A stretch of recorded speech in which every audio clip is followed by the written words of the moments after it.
to the second episode of Talking Absolute Ballox with myself and Gary again. We're going to discuss the game of United and Liverpool yesterday. Our United fans back on are Tim Toomey and Johnny Nolan, with Ian Junty McGinley and Kev Spider Murphy discussing all things Liverpool.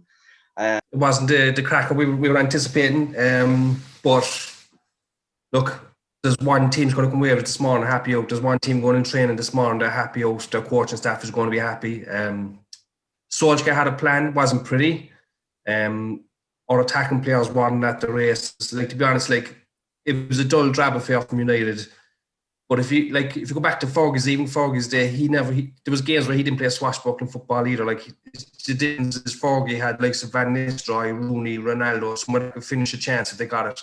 We created chances yesterday, we couldn't put it away.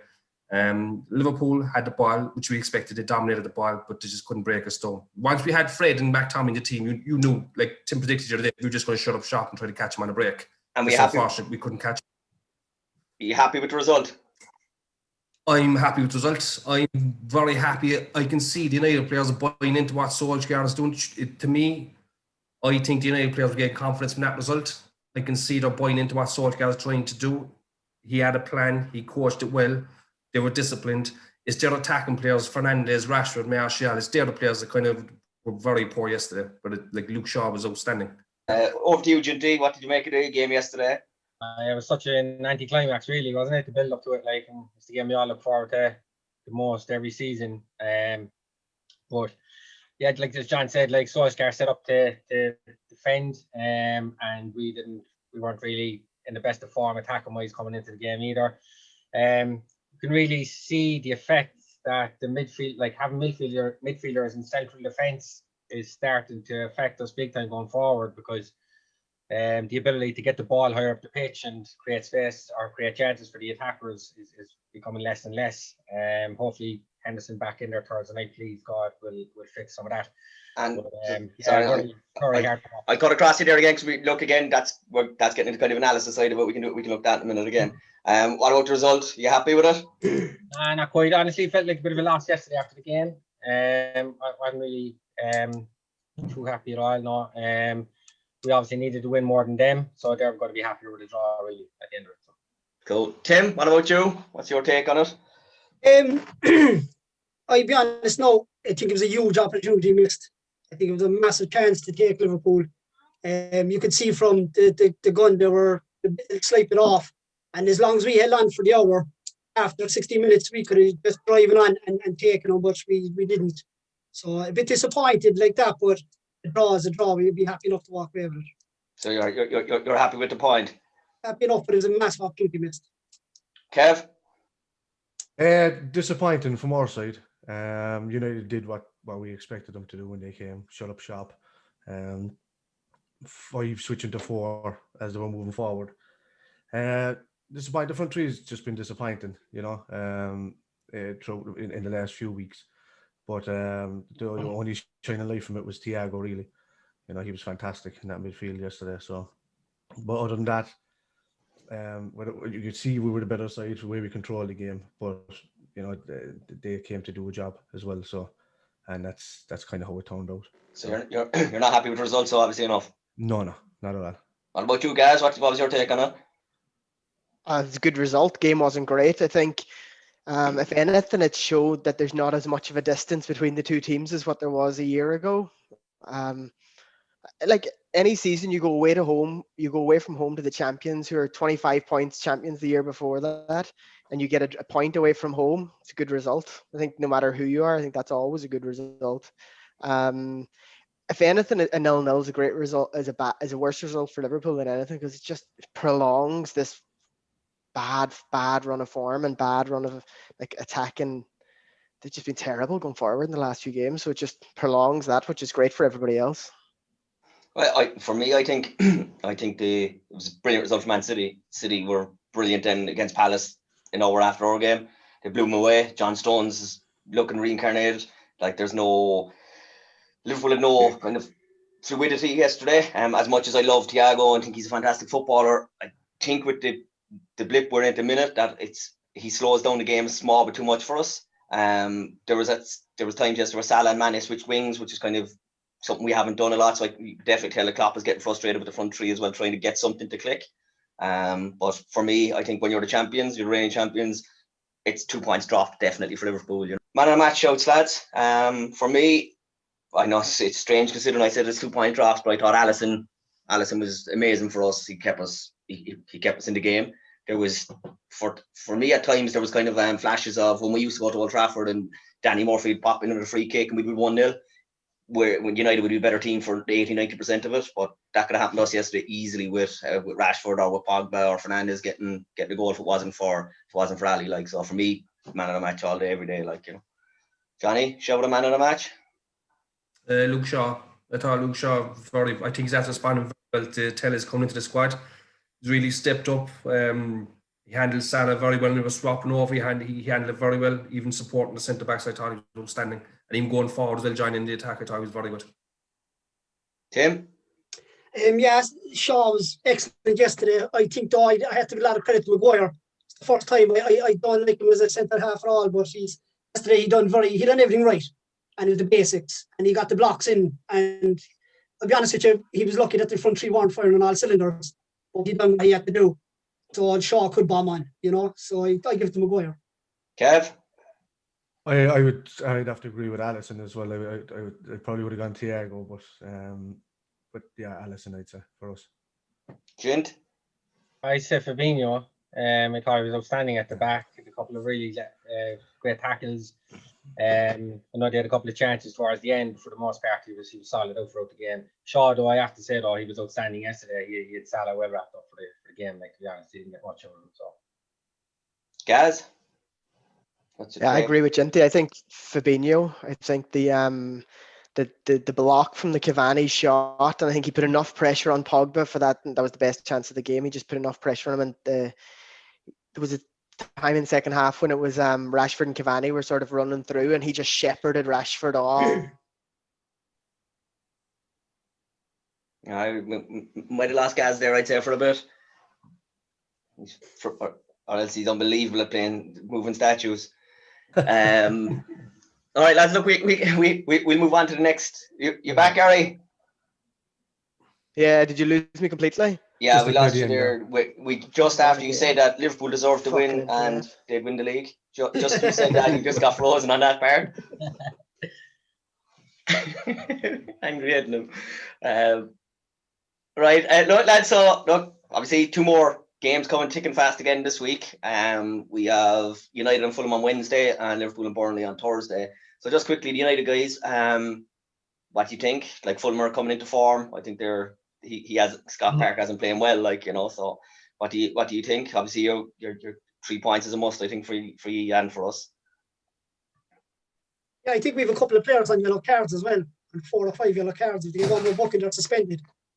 So I drop Shaw, bring in Tellez. I take out Bruno, needs the rest. Bruno needs a couple of days in bed, and I play Van de Beek in the centre. And I nearly drop Rashford. I'd keep Rashford on the bench until the 60th minute because the man doesn't know how to make the most of what he has. He needs to come off the bench and make an impact. But I think we should easily take him Wednesday night. Johnny? Yeah, it's only a good point at Anfield if you want to be Fulham and then Sheffield United after that, you know. Let's get a draw at Anfield and then drop points against these teams. Fulham have 2 suspensions tomorrow night, 2 key players are suspended. I do think there'll be changes in it. I think Cavani will come in. I think Greenwood might even come in. Van de Beek will come in. So, and that's one good thing about United this season. Is, as we talk about, really strength and depth. Like, we can make 4 or 5 changes against Fulham tomorrow night, and we'll still probably win the game. You know. Kev, Liverpool and Burnley. So another banana skin potentially. It could be, but it could be one of those games where Burnley just don't turn up. You know, it's just they can be easily opened up, or they can just become the same as West Brom, sticking 10 men behind the ball, and Sean Dyche can do that like to us. But I still think we'll take them. I think we have a lot to prove after that game yesterday. I think we controlled the game well for the majority, and we were just caught out a couple of times by United going through, you know. But I think we'll do Burnley on Thursday. Ginty, what you think? Burnley played really well against United last week. They were unlucky to come away with nothing. Like, they really pushed on after United scored, but had a couple of good chances. I think they'll be looking at the Southampton and the Newcastle and West Brom games and kind of analysing them to see how they can stop us playing. But like I said earlier on, if Henderson comes into midfield and we can start winning the ball higher up the pitch and creating a few more chances, like surely one or two of them will drop and it might help us kick on then. Like. Cool. That just quickly on Fernandez. Obviously, I know I brought up a stat last night there about he doesn't seem to perform against the big teams. Again, yesterday was kind of like that. Salah was known for it for majority of his time against United. Just wasn't getting goals other than the one last season. But do we think it is just that Fernandez is jaded and he does need to be rested, or is just too much pressure on him at the moment, or what seems to be the thinking from your side? You go, Johnny, before I slay him. Yeah, I just think he's too tired. Like you can't deny the impact he's had on the team. I'd say even off the pitch as well, training stuff like that. I'd say he's a huge influence, but I do think he needs a rest. I think there's a lot resting on his shoulders. If he doesn't perform, then like they don't perform. Like he gave away the ball 19 times yesterday. You know, that's not his fault. He definitely needs a rest, and you could see him coming off. So he don't want to. He's one of those players that don't want to come off, but sometimes the manager needs to make decisions. Say, right, you need to just sit out for a game or two. You know. So they'll probably rest him tomorrow, I'd say, and probably keep him for Liverpool again next weekend or something. That's what I think they'll probably do. But he was very poor yesterday. See, I don't mind when United sit back and don't have the ball. Once they break and the forwards have to hold the ball, either draw a foul or keep the ball. Don't let it bounce off you. And especially Bruno, don't just kick it to anyone. He played more for Liverpool yesterday than he did for United because of the passing was going straight to their players.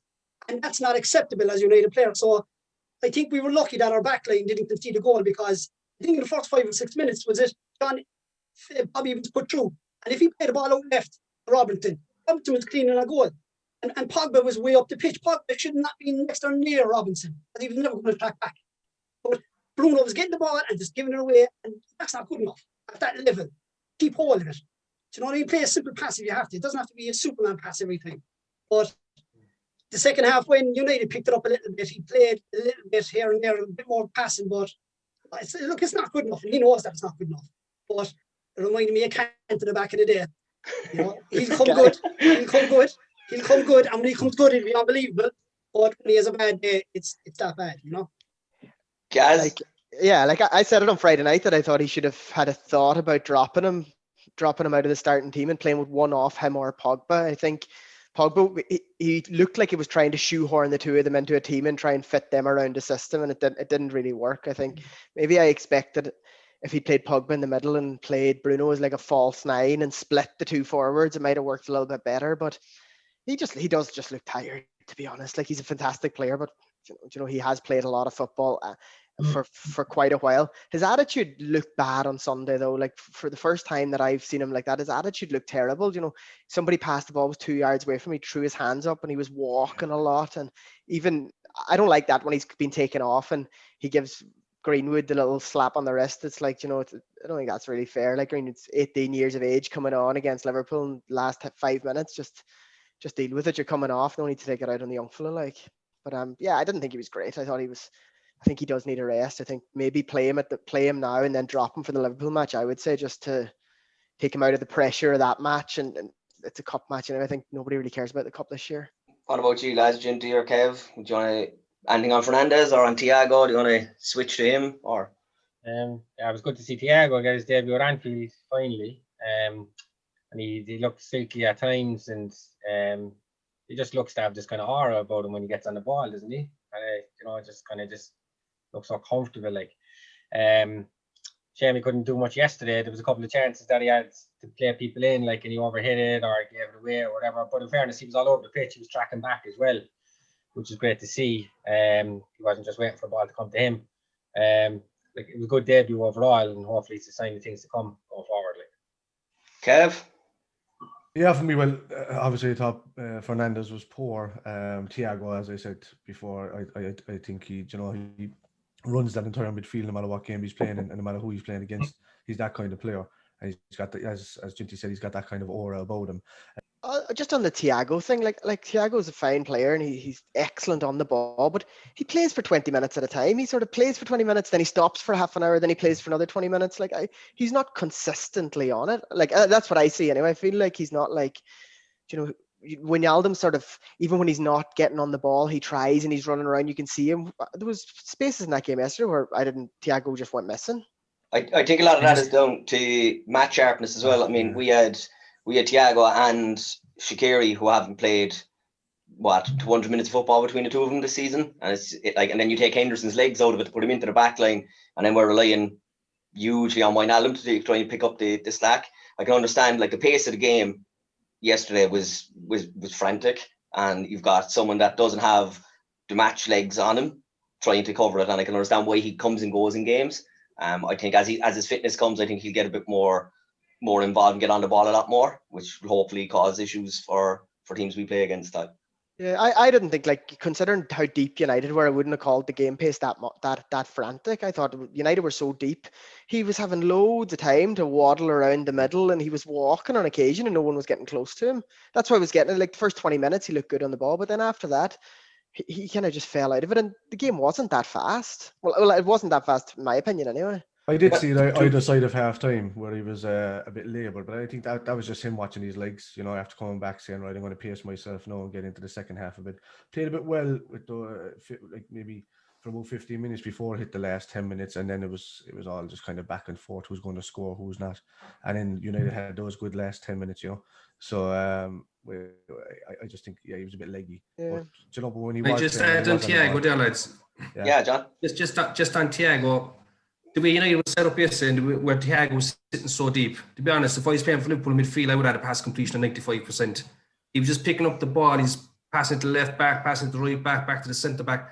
I think Klopp missed a trick with Thiago because the couple of times he did get forward, he skinned Fred 2 or 3 times. And I think he could have been the key yesterday to unlocking Man United's defence if they pushed him forward. I think that's where you're missing your centre backs. Because if Henderson can push in or Fabinho can push into the whole midfielder, then Thiago could probably get more freedom to be more creative, you know. I just think he's a phenomenal footballer. I would love to see him at United, but I think that you can get way more out of him. I think Klopp missed the trick yesterday by not trying to push him up a little further to the boys to try to get a little spark out of him, you know. No, I agree, but again, we've 2 of our centre midfielders playing centre half, and it doesn't, you know, it's not ideal. But Gary, it just goes back to what you were saying last week as well. The Klopp doesn't trust his players. He doesn't trust the young fellas to come in and allow Henderson push on, you know, especially with. Like United didn't have too much of an attacking force out yesterday that he could have went with Williams or Phillips and allowed Hendo to move up in the midfield, because the Shaqiri one came from left field. I was thinking Jones might get a run or Ox might get a run, but then I saw Shaqiri in the 11. I was like, I didn't get that at all. I know he done well when he came on last week, but just doesn't. I thought he was decent yesterday. I mean, it's first game as well, first start in God knows how long. I think he had a really good start to the game. I thought overall he was a good 7 out of 10 anyway. Oh no, he was good. He was good, but what I'm saying is I didn't see it coming. You know, I didn't see him starting that game at all. I thought he might come on as a sub, but I just didn't see him starting it. It was kind of a strange one from left field. Like when I watch Liverpool, and everybody talks about the Henderson thing, I actually think your whole right side is impacted by Henderson not playing in the middle. So Salah, you used to overload the right side a lot. So Henderson would do that out or in to out run down the right wing, and Salah would tuck inside and he'd have loads of space because the left fullback of the other team would have to stay out because Henderson and Trent would overload. So I think you're missing like without having them Henderson runs in the middle, you just seem a bit toothless. Everything's in front of teams, and that's why I think that, like, for me, looking at Liverpool in the last few games, you don't seem to have a plan for this low block, the sort of the Sam Allardyce, Steve Bruce low block, because you don't have runners from midfield that go past your forward 3. Well, I think the main thing with that was what I said the other day was play the players in their positions. I mean, if Henderson was in that position, it would have been a completely different game. You know, I just think, there has to be some trust through. Even Phillips, we just needed somebody aerial in there that could have done the job. Fabinho was doing what he did best. That was covering everybody, making in tackles. He was chasing every striker that was going in there, every midfielder that was tracking in. You know, he was there in front of him. So he did what his job was to do. But it was you needed Henderson in the midfield. If we had Henderson in the midfield and put Thiago where Shaqiri would have been a completely different game. All right, lads, just to close it off, any changes to your predictions on who's going to win the league? I still think City anyway. Anyone with any changes after the weekend? No. No. No. Well, It's in our hands, lads. It's in our hands. Beat City and it's all over. Maybe fourth, third or fourth, maybe. What's that? Leicester are probably a bit of a dark horse in third or fourth. Like, I don't think anybody mentioned them the other night. Someone said they'd finish I fourth, did. isn't it? Yeah, Johnny said they'd Yeah, finish Johnny. fourth. So it turns out Johnny does know what he's talking about. He might have to come on every week.